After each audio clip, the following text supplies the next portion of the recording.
All right, and we are live, I believe. What is up, everybody? Welcome to this week's episode of the podcast. I'm just going to get everything set up, and we'll be ready to go. Hope everyone's day is going well.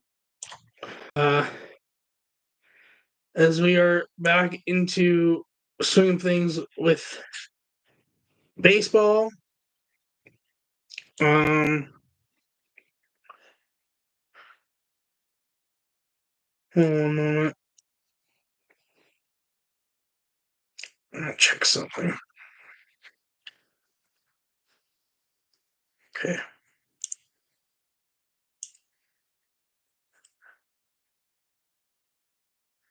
Hope everyone's week is going well. If you're a New York person, or I guess anywhere where the earthquake hit on Friday, hope you're doing well. Nothing bad happened with you with it. Because yes, there was a hurricane that hit parts of the East Coast on Friday. I think it was Boston, Philly, New York, New Jersey. I didn't even feel it, to be honest, on Friday. And I just remember seeing it pop up on chats, and I'm just like, wait, what? So, but yeah, I hope everyone's doing well if you were in those states that had the hurricane hit randomly on Friday morning.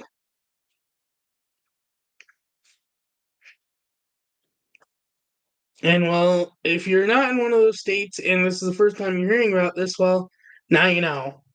But yeah, we've got a lot this episode. We've got MLB stuff, NFL stuff, March Madness, live play-by-play as Cubs game is currently going on as we speak, and there are a whole bunch of games going on at the current moment. And also, I was at a sports event this week that I'm going to talk about. I don't have an intro-outro song at the moment because how I usually play it has been, I guess, taken off YouTube or something. So at the moment, no intro outro song. We'll see if that changes or not. So let's get right into things. What's up, everybody? Welcome to this week's episode 120 of Benny in the Booth podcast. Thank you so much for all the support to this point. I very much appreciate it. I almost forgot to hit record for audio. Start again. What's up, everybody? Welcome to episode 120 of Benny in the Booth podcast. Thank you for all the support to this point. Very much do appreciate it. Got MLB weekly recap. We've got NFL news. We've got March Madness updates with Final Four recap and the setting up tomorrow's night's championship game. We've got Immaculate Grid today that I have not done yet. I've peeked at. I debated on doing batter up, but literally when I saw the batting stance motion, I immediately knew it was, and I wasn't just gonna do it just to quickly answer it. Today it was it was Juan Soto, and it was so clear it was Juan Soto. I didn't even have to second guess it. And then I was actually at a sports event, and I'm gonna start with this. So if you're watching on YouTube, you'll notice I've got a hat I have not worn ever before. That says Ball Knower on it, part of John Boy Media. And before people ask, no, I'm not an official member of John Boy Media, but that does have to do with the sports event I was at. John Boy Media hosted a John Boy Media Sports Trivia Night event at Downtown Social, a sports bar in New York City on 2nd Avenue.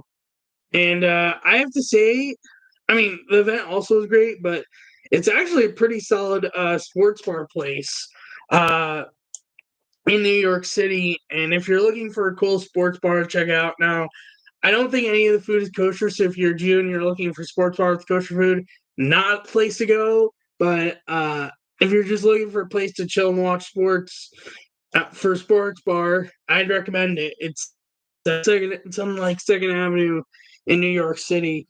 But either way, they had an event, really cool event. I got involved with a whole bunch of the trivia stuff. I actually won this with the whole trivia.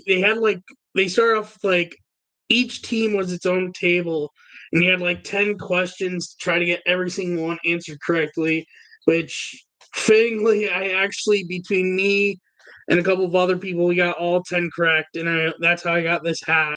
And it's not just because, like, represent John Boy, which I would love to be a part of them one day, but also is kind of fitting for my podcast. So, shout out to them for that. But what was funny was the last question was a draft question, which, like, I do not pay much attention at all to MLB draft. But like I was able to think about it enough with the people that were around me that we got it correct, and it was who has had the most first overall picks in the MLB draft since the 2000s, which there were a couple teams running through like mine and the other people around me's heads. Someone said Houston, but the problem is even with the amount of first round picks they had in like the 2010s between Correa, Pell, Aikens, and something like that. The problem is that they had such a good stretch between 15, you could say 16 technically, and 17 and on that like they didn't have that. That's so many times to not have the first overall pick. So I knew it was not going to be Houston, and plus +05, of course. And they even had some other stretches in the 2000s where they didn't where they made the playoffs but didn't make it far. 04 is an example. Pittsburgh was something that we debated because they only made the playoffs like 3 times and otherwise were pretty bad. Kansas City was another option because really outside of 14 and 15 they were really bad. We ended up going with Pittsburgh, and the answer ended up being Pittsburgh. I forgot a lot of the other questions, but there were some good ones here and there. But yeah, that was a fun event. Oh, another one was who is the team Marcus Semien made his major league debut for? Which most people might think Oakland, because that's the first team that pops up in your mind when you think Marcus Semien at the beginning of his career. But that is actually incorrect, and you can actually find clips of this on YouTube. He started off his career with Chicago White Sox, and there are very few, but there are some clips of him as a White Sox on YouTube. You can probably find on YouTube very easily. There was also another prize I tried to get for like some of my family because my family are Yankee fans. They were giving away a signed Aaron Boone picture of his infamous home run to the ALCS. But I should have recognized it was the Yankees question. The question basically was which of the 3 players had won 3 MVPs? It was between Ted Williams, Yogi Berra, and Frank Thomas. I knew Frank only won 2 because he's MLB The Show. And I had also looked at that once. I was stuck between Ted Williams and Yogi Berra. I should have realized it was a Yankee question for a Yankee gift, and that would be Berra. But my mind said Ted Williams, and it was incorrect. But it is what it is. I also got involved in Immaculate Grid, which is like which is a game that like they do weekly on their YouTube channel, one of their YouTube channels. I'm very good at, and I took on like who's the best in their company, who's actually from Jew. Shout out to Max Manis, who I also met at the event. And I have pictures from the event that I'm going to show in like a moment. And I lost 2-1, but even to get 1 on him for how much I see of how good he is at this game, that was a huge plus for me. The first one, I didn't realize until after he said who it was. It was Mark Teixeira. I should have realized it quicker. That's on me. Second one was where I beat him to Melky Cabrera. And the third one, I realized you have to hit the buzzer once and beat the other person to hit the buzzer. The moment he hit the buzzer was when I knew who it was, and I was basically just banking on maybe he would get this wrong. But the moment he said World Series Game 2 starter, I knew, yep, I've lost. Because for context, AJ, and the person ended up being AJ Burnett, who was part of the 2009 Yankees, who started Game 2 of the World Series, part of leading the Yankees to their 27th and last World Series title up to date. But yeah, that was a fun event. I got to meet a whole bunch of content creators that I know of, whether mostly or completely through John Boy or even from past adventures. This was one of the first ones I got to meet. He's also someone who I know from his own personal channel, Jolly Olive. Shout out to all the content creators I met, and also shout out to John Boy for the great event. It was really phenomenal. It was worth the $20. It was worth going through the rain because it was a wacky rain day that day. But it was absolutely worth it, and they made it worth it. Shout out to them for this great event. This is me and Jolly Olive from the event. This is Max Manis.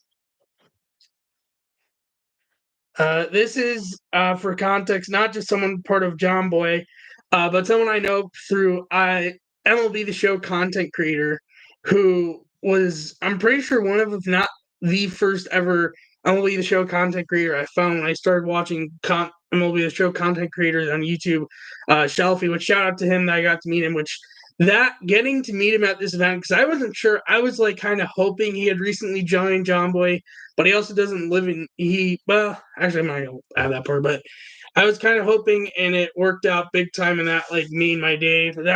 This is me with him. Also shout out to his wife, who's seems very nice.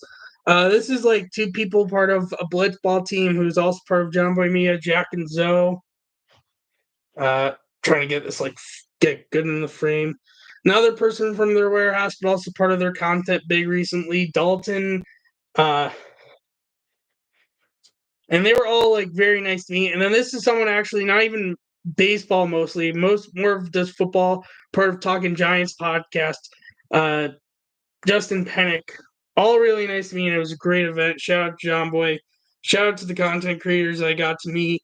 It was well done, and who knows? Maybe if I'm lucky, I get to be a part of John Boy one day. I like even put myself out there at the event. I said, "Hey, I'm looking to be a part of it," and I even put it out to mainly in charge of setting up all their videos with like the trivia and stuff. I said, "Hey, if you're looking for someone to come on down to the office and be a guest on one of these things, I'm willing to get myself down there and help out." But yeah, we'll see what happens. But yeah, shout out to John Boy and all the content creators I got to meet.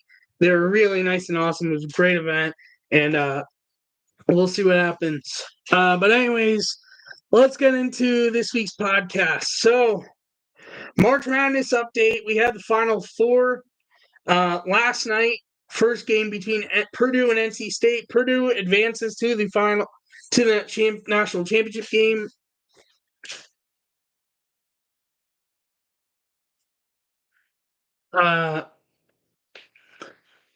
63-50. Congrats to them. I honestly did not expect Purdue to make a run. I kind of had them out in the first round. Kind of embarrassing with the fact that they're now in the championship. Not sure if they're going to win, but the fact they kind of proved me wrong big time. Congrats to them. As sort of a fellow Big Ten fan.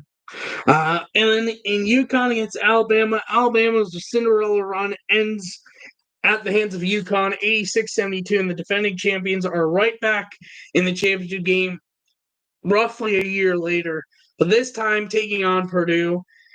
And honestly, with how dominant UConn's been, and they're 6.5-point favorites per ESPN, I just don't think they're going to lose, and I think they're going to defend their title against Purdue. We'll find out what happens on Monday. But the game is on Monday, 9:20 p.m. Eastern on TBS. Figure it out based on your own time zone if you're not on Eastern time zone.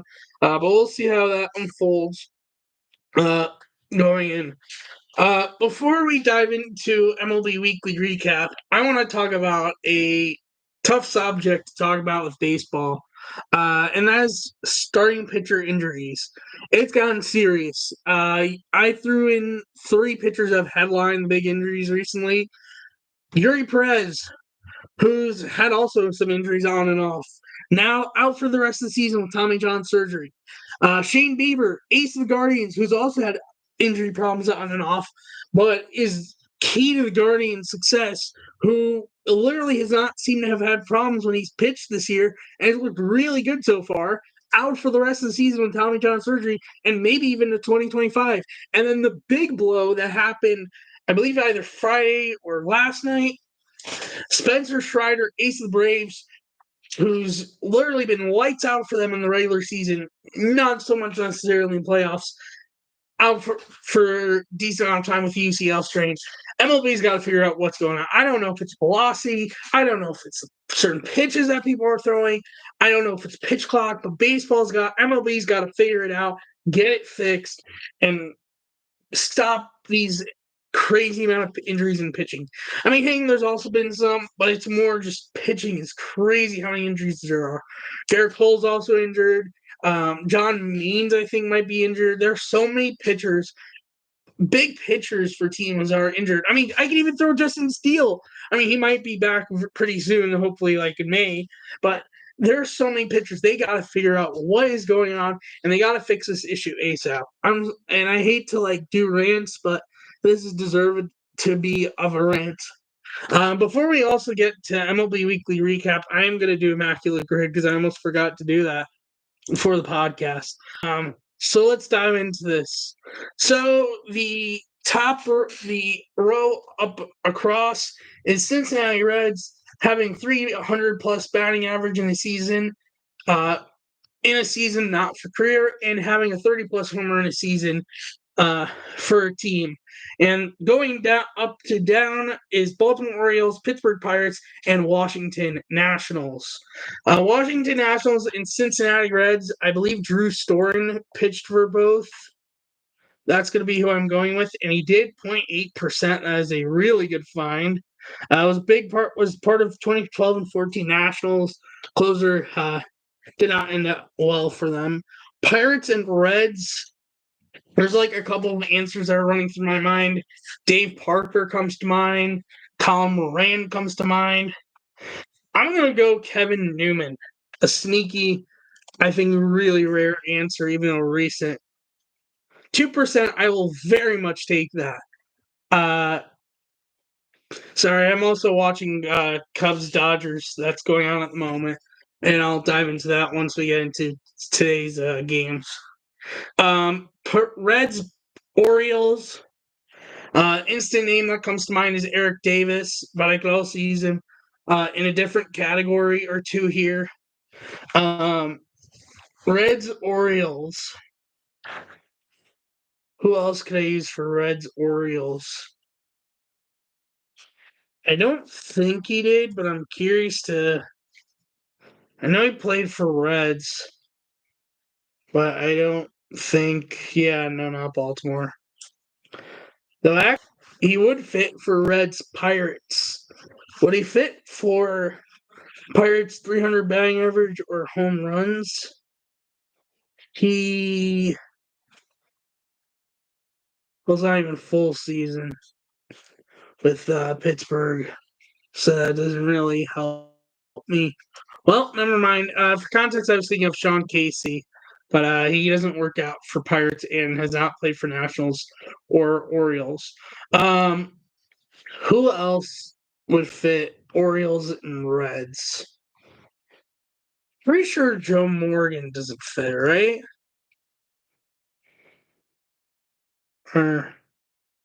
Yeah.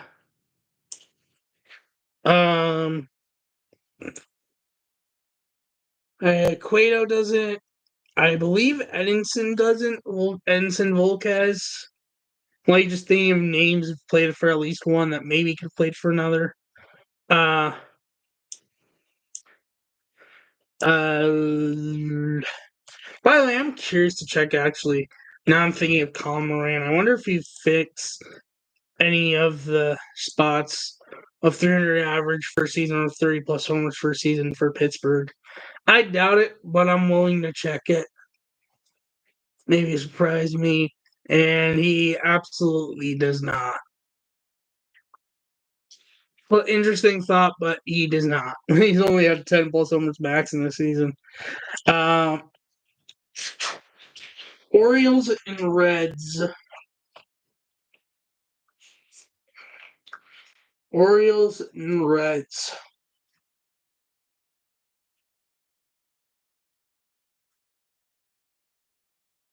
I don't believe that. I'm curious to check this. Does Eric Davis fit anything for Orioles days? Either 30 plus homers or 300 batting average. He fits batting average, does not fit for home runs. So you know what? I am going to use him For Orioles, 300 plus batting average. Eric Davis. Could use him for Orioles Reds, but I feel like he's going to be more common there. 0.3%, I'm happy with that. I feel like he'd be more common for Orioles Reds, but maybe I'm wrong. Oh, might be thinking really crazy on this. I think I'm wrong. No. Good random find by me. Kevin Gosman. Might be a high answer with how recent, but I'm willing to risk the biscuit here with this one. 2%, I will very much take that. Okay, 30 plus homers in a season for the Baltimore Orioles. Luke Powell, someone from the 70s, 60s, and 70s for the Orioles. Did he maybe hit 30 plus for them? Well, this page is taking a long time to load. Uh,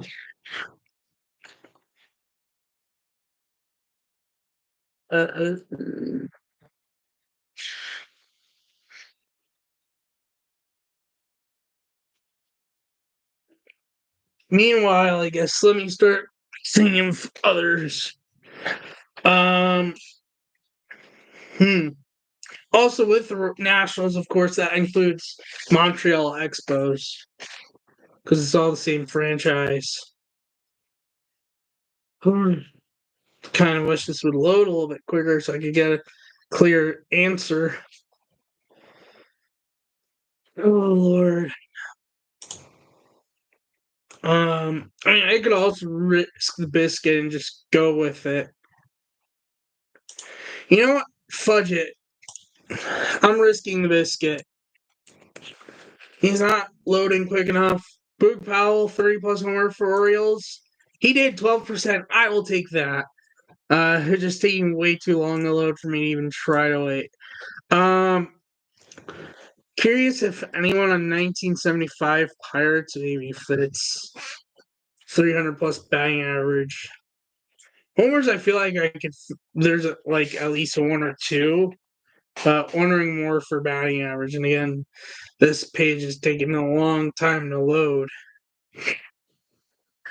Like 30 plus homers, I would imagine Stargell has. Probably McCutcheon has. Not sure if Clemente would have. I mean, I know he has MVPs, but I think he was more contact than anything.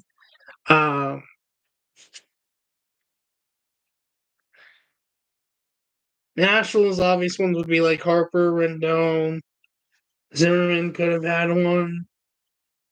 I don't know what is going on. This page is taking a long time to load.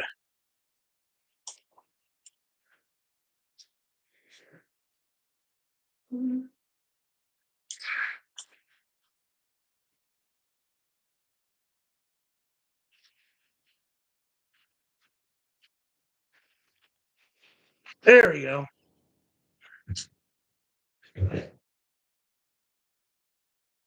There is someone from the 1975 Pirates, or two actually. Dave Parker and Bill Madlock. I feel like Parker, because he's more known for home runs, would be a low number on batting average. So I'm gonna go Dave Parker for 300 average. I will take 2% very much. He also had 45 home runs, but honestly, I think that would have just been like an obvious answer. Let's see. Did Stargell ever hit 30 plus homers? Yeah, but I think that's gonna be a real obvious answer. I'm curious. Roberto Clemente ever? I have my doubts, but I'm curious to check.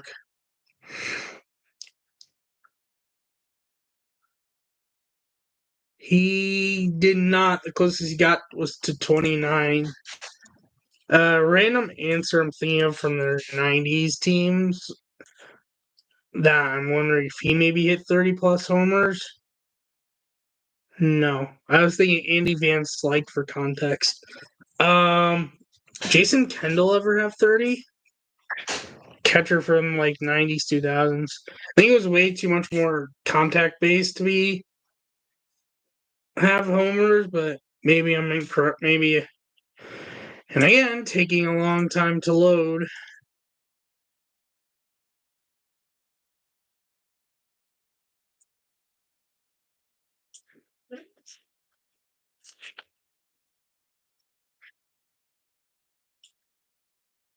Now I have two different tabs. Oh, okay. He did not. Okay. Is there anyone from 91 Pirates that would have done it? I mean, like, Barry Bonds would be an obvious answer, but that's gonna be way too obvious. And even Barry Bonds did not, anyways, but. Ooh, Bobby Bonilla. It's possible he would have? Yes. I'm gonna use Bobby Bonilla. It's not someone I commonly use in grids. 8%. I will take that. Okay. Nationals. I'm curious. Did Ryan Zimmerman ever have a 30 plus homer season for Washington? He did. I'm gonna use him for 30 plus homer season. Ryan Zimmerman. 9%. I will take that. 300 plus batting average per season. Random answer, and I doubt this is gonna be correct, but I'm interested to run this. How maybe this works out.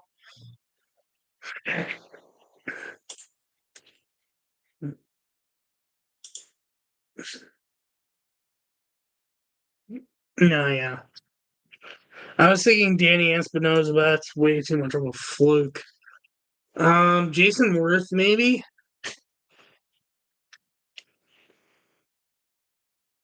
Yes, actually. Interesting. Would not have expected Jason Worth to fit that.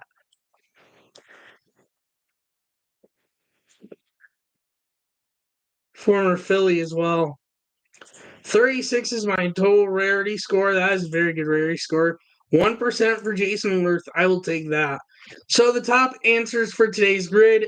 Orioles Reds is Frank Robinson at 40%. That makes sense. For 300 plus batting average in a season for Orioles is Cal Ripken Jr. That makes sense. For 30 plus homers in a season is Brady Anderson at 21%. That's fair. Probably imagine Murray if he ever had. Probably be up there as well.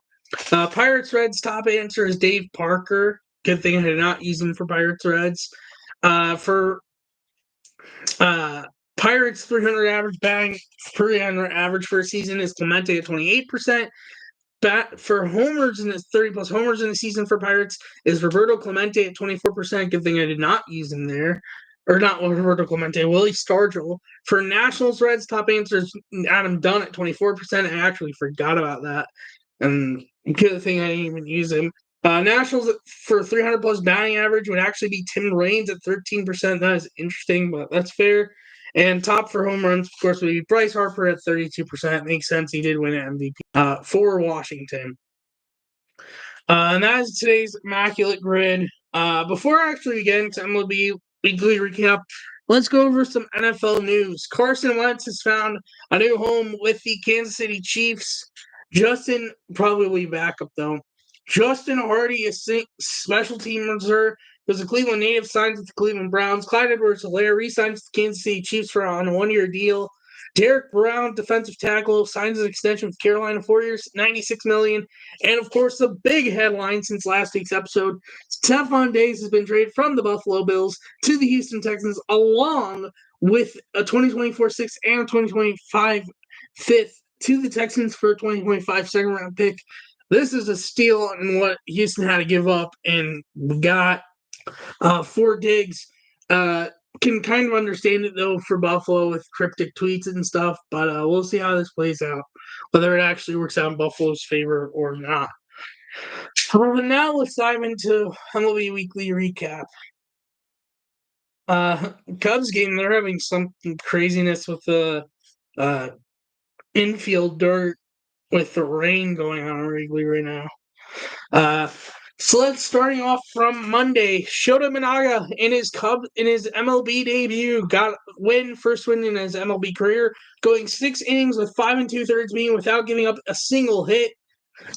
Only giving up 2 hits in the end, 0 runs, 0 walks, and 9 strikeouts. His 5 2/3 of hitless innings bid is tied for the longest no-hit bid by a Cubs pitcher in the MLB debut in at least 50 seasons, joining Amari Telemaco from May 16th of 1996. The Cubs didn't even score until late stages. They got first runs on a 3-run Little League home run by Christopher Morel that Rockies just botched defensively, and the Cubs won the game 5-0. Nationals won 4-0. Pirates won 8-4 of the Nationals. Pittsburgh was 5-0 at the time. They are no longer undefeated. Spoiler. For the first time since 1983, which is a really long time in general. Reds beat the Phillies 6-3. Spencer Steer hit a go-ahead grand slam home run in the 10th inning to lead the Reds to victory. Angels beat the Marlins 7-4. Mike Trout had a 2-home game in the win for the Angels. Rangers beat the Rays 9-3 in the same spot where on May 15th, 2021, Adolis hit his first major league homer. El Bombi hit a solo home run in the 8th, which was his 100th career home run. Congrats to him for achieving that. Tigers beat the Mets 5-0 in a game I almost ended up going to, but it did not. Tigers are 4-0 for the first time since 2015, which was not a good season for them. First time in 20 years that an MLB game was scoreless through 9 innings and ended with a final margin of victory that is that large at 5 runs. Sean Nye in his Mets debut got no decision, went 6 innings, giving up 1 hit, 0 earned runs, 2 walks, 8 strikeouts, a great start. Andy Ibanez 2-out single in the 6th broke out the no-hit bid. Which it's crazy that in that day there were 3 no-hit bids in one day. Crazy to say that. We'll get to the third one in a moment, which was an actual no-hitter. We'll get to that momentarily. Well, actually, right after, because the third one was an actual no-hitter. Ronel Blanco, who was only made the Major League opening day roster as the last spot. His 8th career start, having found out on the last day of spring training after having a second kid born and a daughter, the same day he found out he made the spring training roster through complete game no-hitters, the first one for 2024, which he gave up 2 walks and 7 strikeouts. Astros now have 4 of the last 7 no-hitters in MLB. There hasn't been a no-hitter for the season since. Houston also now has 16 no-hitters in its history since 1962, which is the most in MLB in that stretch for an MLB team, which 1962 is when they started officially. Houston now has 3 straight seasons with no-hitters behind the 2012-2015 Giants, 1962-1965 Dodgers, and tied with 1973-1975 Angels, 1967-1969 Orioles, 1946-1948 Guardians, and 1916-1918 Red Sox. Sorry. Red Sox beat the A's 9-0. Jarren Duran with 3 stolen bases in the game now had 9 stolen bases in the first 5 games of the season, which is most in that span of games in Red Sox history. Cardinals beat the Padres 6-2, but Jackson Merrill in this game had a solo homer in the 3rd, which was his first Major League homer. Yankees beat the Diamondbacks 5-2. Anthony Volpe went 4-for-4 with 2 doubles, an RBI, and 2 runs, leading the Yankees to first 5-0 start since 1992, which is also the last time they finished the season with a record under 500 winning percentage. And the Dodgers hammered the Giants 8-3. James Paxton's debut got the win, going 5 innings, giving up 4 hits, 0 earned runs, 5 walks, and 5 strikeouts. And good for him because he's been up and down the last few years. So good to see him get that kind of good start for LA. Next day, April 2nd, Phillies beating the Reds 9-4. MV3/Bryce Harper 3-homer game after starting the season 0 for 11, which he's the first Philly to have a 3-homer game since Brad Miller in Wrigley against the Cubs on July 8th of 2021. He's the first Philly to do so with a grand slam homer since Jason Worth at Philly State at Citizens Bank Park, which he did it on May 16th of 2008. He is the first in MLB history to do so after starting the season 0 for 11 hitting-wise. His second home run also marked his 1,000th career run score. It's his 25th 3+ homer game in Phillies history, joins Jason Worth from 2008 and Dick Allen in 1968, include grand slam homer. Cubs hammered the Rock 12-2. Garrett Cooper's 3-run homer in the 6th was his first as a Cub. Seiya Suzuki 2-run homer in the first. What had an exit velo of 115, which is the Cubs' third highest homer hit under the StatCast era since 2015. Behind 117.1 from Kyle Schwarber on May 24th, 2018, and 116 from Wilson Bears on May 31st, 2022. Blue Jays beat the Astros the day after getting no-hit, 2-1. After being no-hit the day before, David Schneider go-ahead/game-winning 2-run homer in the ninth. Down 1-0 leads to Blue Jays to a W. Dodgers beat the Giants 5-4. Mookie Betts' game-tying solo home run in the second is his 1,500th career hit. Dodgers have scored 5+ runs in each of the first 8 games. I think it almost have not pretty much continued all the way into the Cubs series, except last night they did not, or close to it. As of the third, it was 9. I guess I could go back and count. Let's see. Third marked 9. They did not play in the fourth. So it got to 10 in the end because they only scored 4 on Saturday, which is still crazy. But anyways, with that, each of first 10 games of the season, for first time since joining the NL 1900, joining the 2004 Tigers, 2004 Cardinals, 2002 Guardians, 10 games also, 1999 Guardians, 1998 Reds, Cardinals, 1962 Cardinals, 1936 Reds, 1932 Yankees at 13, and 1903 Pirates at 10. The Cubs are just now in a rain delay, but they're up 6-0 at the moment, by the way. Angels beat the Marlins 3-1. Nolan Shanwell third inning walk marks 34th consecutive game reaching base safely to start career. And since 1900, joining Alvin Dark in 1984 with 47, Chuck Hanna in 1918 with 38, and Ito Slaughter in 1938 with 29. Streak ended the next day with an over. And Angels beat the White Sox 2-1.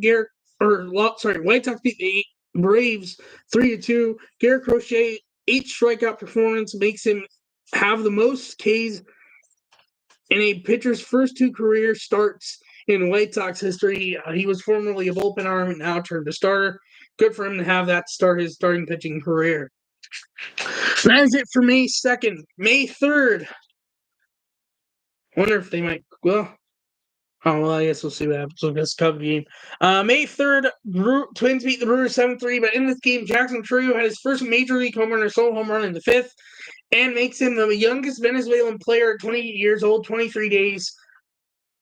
To hit a homer in MLB history, passing McGee, who hit a walk-off homer in his major league debut at 20 years old in 63 days. But the Twins had a 5-run 7th that helped them win this game over Milwaukee. The Yankees beat the Diamondbacks 6-5 in 11 innings.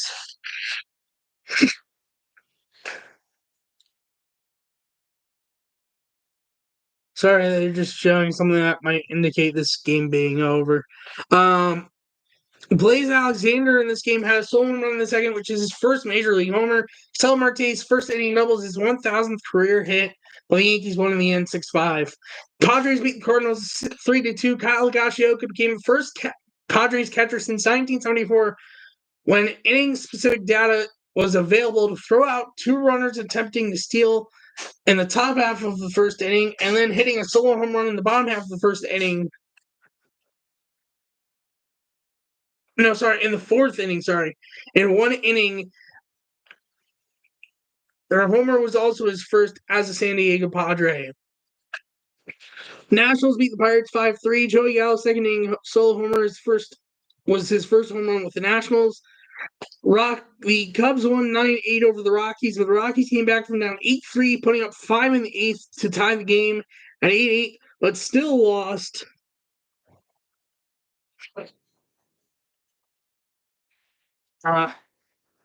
As Seiya Suzuki hit into a fielder's choice, scoring Miles Mastrobuoni for the winning run in the 8th inning. Chris Bryant, RBI single in the 6th, snapped an 0-for-28 streak going back to 2023, which was the longest active streak in MLB. Astros beat the Blue Jays 8-0. Yordan Alvarez had a 2-homer game, 2 solos in the 3rd and 6th. Dodgers beat the Giants 5-4. Shohei Ohtani's solo homer in the 7th was his first as a Dodger. He's had more than one. He's had another one since, which was actually in the Cup Series. April 4th, Cardinals beat the Marlins 8-5. Ivan Herrera catcher for the Cardinals. Solo home run in the second is his first major league homer. 5-run seventh led the Cardinals to victory. Royals beat the White Sox 10-1. 8-run seventh led the Royals to victory. Mets 2-1. Javi Baez recorded an RBI single in second. Back at Citi Field for the first time since leaving the Mets for the Tigers in the 21-22 offseason. Mets came back from down 1-0 to finally win a game for the first time this season, 2-1. April 5th, Cubs beat the Dodgers 9-7, 5-run second and 3-run sixth were crucial in the Cubs' win over the Dodgers. Shohei in his Wrigley debut went 2 for 5 with a homer, a double, 2 RBIs, and 2 runs. Rockies beat the Rays 10-7. The Rays came back from down 6-2 in the ninth, scoring 5 in the ninth to take the lead, but Ryan McMahon walk-off grand slam homer led the Rockies to the victory in the Rockies home opener. Mets beat the Reds 3-2. Edwin Diaz recorded his first major league save, MLB save in a game since October 4th in 2022, and first general save since that save in the WBC versus the Dominican Republic, where he got injured in the celebration that cost him the 2023 season. Rangers beat the Astros 10-2. 5-run second led the Rangers over the Astros. Red Sox beat the Angels 8-6. Tyler O'Neill had a 2-homer game, 2 solos in the second and the ninth. And then yesterday, the A's beat the Tigers 4-0. Paul Blackburn with 6 scoreless innings. Now it's 13 consecutive scoreless innings to start the season, which is 4th longest season opening scoreless streak by a starting pitcher in Oakland A's history. Dodgers beat the Cubs 4-1. Yoshinobu Yamamoto got his first win in MLB, going 5 innings, giving up 3 hits, no earned runs, 2 walks, and 8 strikeouts. Pirates beat the Orioles 5-4 in 11. Joey Bart had a 2-run homer in the second, which was his first as a Pirate, as he got released by the Giants either last week or this week. I forget when he got released. One of the last 2 weeks. The Royals beat the White Sox 3-9, letting Michael Walker got his first win as a Royal, going 7 innings, giving up 2 hits, no earned runs, 1 walk, 8 strikeouts. The Braves beat the Diamondbacks 9-8, coming back from down 8-6. Diamondbacks had 6 in the first to help for the Braves to win. The Rays beat the Rockies 8-6. Rays came back from down 6-1 to win with 5 in the 8th inning, and the Padres beat the Giants 4-0 on the back of a Jerkson Profar grand slam homer, and Michael King going 7 innings, giving up 4 hits, no earned runs, 1 walk, 4 strikeouts, and getting the win. And the win, Padres win over the Giants. And of course, the big headline that's happened between episodes of the podcast: the Oakland A's will be playing next season, not in Oakland, are going to be playing next season in the home of the Sacramento River Cats, which is the AAA team of the San Francisco Giants. And that also will mark that the Oakland A's are more than likely almost guaranteed to be moving to Vegas. Not a guarantee fully at this point, but I'd say almost guarantee. They're going to be in Sacramento for at least 3, maybe more years, at least from 2025 to 2027 or 2028. Could be longer. We'll see what happens. But yeah, they're going to be out of Oakland after this year. Kind of sad. And if you want to go to their final game in Oakland, it will be April 26th on a Thursday against the Texas Rangers. Standings update: MLB is as all for the notes of this week's MLB Weekly Recap. Yankees first place, starting with the AL and the AL East. Yankees in first place, 7-2, followed by the 6-3 Red Sox, followed by the 5-3 Orioles, followed by the 4-5 Rays, followed by the 4-5 Blue Jays. This is not including today's results, by the way. Guardians are in first place at Central, 7-2, followed by the 6-2 Tigers, followed by the 5-4 Royals, followed by the 3-4 Twins, followed by the 1-7 White Sox. And then the AL West, Rangers in first place at 6-2, followed by the 5-3 Angels, followed by the 4-5 Mariners, followed by the 2-7 Astros, and the A's. And then the NL with the NL East, Braves in first place at 5-2, followed by the 4-4 Phillies, followed by the 2-6 Mets and Nationals, followed by the 0-9 Marlins, who are the only team without a win in this season so far, not including today. Which, let's see. Well, actually, they're more than likely going to win today. They're up 7-1 right now. We'll get into scores in a moment. in today's games. And then the NL Central, Pirates in first place up 7-2, followed by the 5-2 Brewers, followed by the 5-3 Cubs, followed by the 5-3 Reds, followed by the 5-4 Cardinals, and then the NL West, Dodgers in first place at 8-3, followed by the 5-6 Padres, followed by the 4-5 Diamondbacks, followed by the 3-6 Giants, followed by the 2-7 Rockies. There are some games that are underway already. I'm going to go through those scores.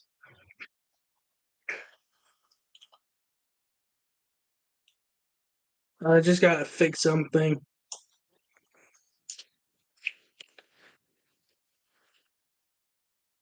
So, as for the games that have already started, there are no games that are final at the current moment at 3:53 p.m.